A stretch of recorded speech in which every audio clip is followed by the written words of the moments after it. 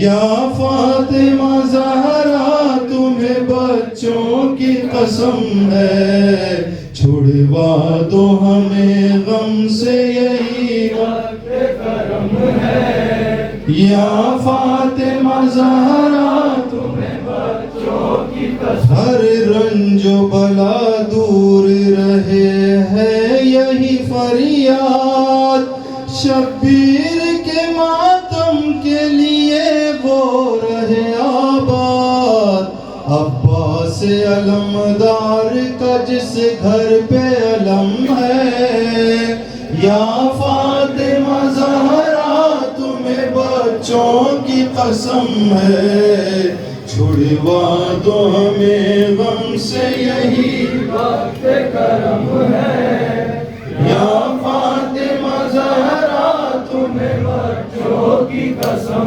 مہدی سے لحد آپ کی دیکھی نہیں جاتی اب پردہ غیبت سے انہیں بھیج دو بی بی یہ میری دعاؤں میں دعا سب سے اہم ہے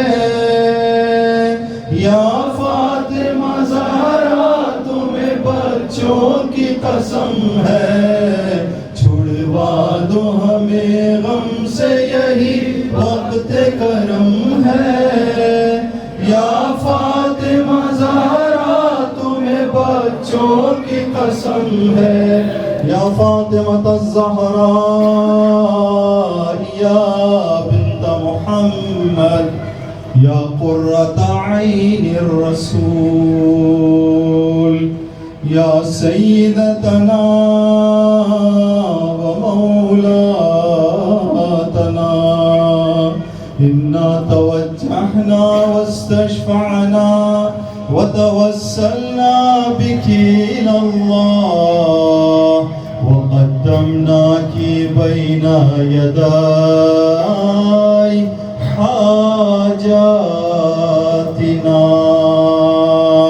يا وجيحة عند الله اشفعي لنا عند الله يا وجيحة عند الله